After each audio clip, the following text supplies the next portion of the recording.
مسلمانوں کا سنہری دور، یہ قسط نمبر 1 ایک تعارفی قسط ہے جس میں ہم مختصر طور پر مسلمانوں کے سنہری دور کو بیان کریں گے۔ اگلی اقساط میں اس دور کے حالات و واقعات کو مرحلہ وار بیان کیا جائے گا۔ تو چلیں شروع کرتے ہیں مسلمانوں کا سنہری دور قسط نمبر 1۔ اس سیریز کی تمام اقساط دیکھنے کے لیے ہمارا چینل سبسکرائب کریں اور بیل آئیکن کو کلک کریں۔ جب حضرت محمد صلی اللہ علیہ وآلہ وسلم مکے سے مدینے کی طرف ہجرت فرما کر آئے، اس وقت مسلمانوں کی تعداد 100 سے بھی کم تھی۔ وہ کمزور تھے، مال و دولت سے محروم تھے اور لٹے پٹے مدینے پہنچے۔ لیکن رسول اکرم صلی اللہ علیہ وآلہ وسلم کے وصال کے 100 سال کے اندر مسلمانوں نے بحر اوقیانوس سے لے کر چین تک بڑے بڑے علاقے فتح کر لیے۔ اسلامی سلطنت نے سائنس، تعلیم، طب، تہذیب، تجارت اور جنگ کے میدانوں میں اپنا لوہا منوایا اور پوری دنیا کو ایک نئی سمت دی۔ اسلامی سلطنت 1000 سال سے زیادہ دنیا پر چھائی رہی۔ یہاں آپ کو یہ بتاتے چلیں کہ دنیا میں صرف 2 ایسی سلطنتیں گزری ہیں جو کسی حد تک اسلامی سلطنت کے مقابلے کی تھیں، مگر ان کا دورانیہ اسلامی سلطنت کے مقابلے میں کم تھا۔ پہلی برطانوی سلطنت، جس کا عروج و زوال کا دور 200 سال پر محیط ہے۔ دوسری امریکی سلطنت، جو صرف 60 سال کے عرصے میں زوال کی طرف بڑھ چلی ہے۔ 7ویں اور 7ویں صدی کے درمیان اسلامی سلطنت دنیا کے مختلف علاقوں میں عروج حاصل کرتی رہی، پہلے عرب، پھر فارس اور پھر ترکی۔ مسلمانوں کا دارالحکومت بھی مکے اور مدینے کے ریتیلے میدانوں سے منتقل ہو کر دمشق بنا، پھر بغداد، پھر قاہرہ، پھر قرطبہ اور پھر استنبول چلا گیا۔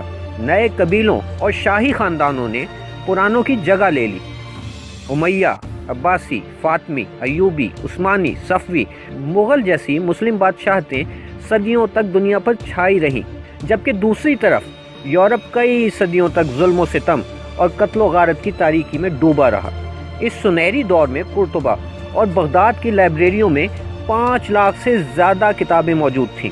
پوری دنیا یہاں علم کی پیاس بجھاتی نظر آتی، جبکہ پورے یورپ کی کسی بھی لائبریری میں 1000 سے زیادہ کتابیں نہیں تھیں۔ ابو علی سینا کے لکھے نسخے پورے یورپ میں 5 صدیوں تک راج کرتے رہے۔ ابن فرناس نے اڑنے کا طریقہ 76 سال کی عمر میں پیش کر دنیا کو دنگ کر دیا، جبکہ یورپ میں 6 صدیوں بعد ڈیونسی اڑنے والی ایک مشین کا صرف ڈیزائن بنانے میں کامیاب ہوا۔ اسلامی سلطنت کے 1000 سال تعمیر کے، اداروں کے اور سب سے بڑھ کر عظیم افراد کے حوالے سے دنیا کے عروج کے سال تھے۔ جب صلاح الدین نے یروشلم فتح کیا تو عیسائی جنرل نے اسے پہلے آنے والے فاتحین کے ظلم و جبر کی داستانیں سنائیں۔ اس پر صلاح الدین نے نرمی سے جواب دیا، میں ان فاتحین میں سے نہیں ہوں، میرا نام صلاح الدین ہے۔ اس نے تمام مال و دولت عوام کی فلاح پر خرچ کیا اور خود خالی جیب مرا۔ اس کی جیب میں اتنے پیسے بھی نہیں تھے جن سے اس کے لیے مناسب تدفین کا انتظام کیا جا سکتا۔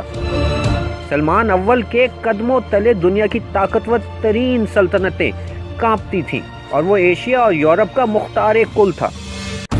اس عظیم دور کی بنیاد پیغمبر اسلام صلی اللہ علیہ وآلہ وسلم اور ان کی تعلیمات پر عمل کرنے والے افراد نے رکھی، جن کا واحد مقصد تعلیم، انصاف اور میرٹ کی دوڑ میں پوری دنیا سے سبقت لے جانا تھا۔ پیغمبر اسلام صلی اللہ علیہ وآلہ وسلم کی تعلیمات نے مسلمانوں میں وہ اوصاف اور کردار پیدا کیے جو انہیں عروج تک لے گئے، مگر انہی اوصاف اور کردار سے دوری مسلمانوں کو 1000 سال کے عروج کے بعد زوال کی پستیوں میں لے گئی۔ اگلے 200 سال تک انہی مسلمانوں کو، جو دنیا کی رہنمائی کرتے تھے، مغرب سے آنے والے آقاؤں نے ذلیل و خوار کیا۔ مسلمان ایسے افراد میں تبدیل ہو گئے جن کے پاس مستقبل کی کوئی امید نہیں تھی۔ اسی بارے میں علامہ اقبال نے اپنی نظم جواب شکوہ میں یوں کہا ہے، وہ معزز تھے زمانے میں مسلمان ہو کر، اور تم خوار ہوئے تارک قرآن ہو کر۔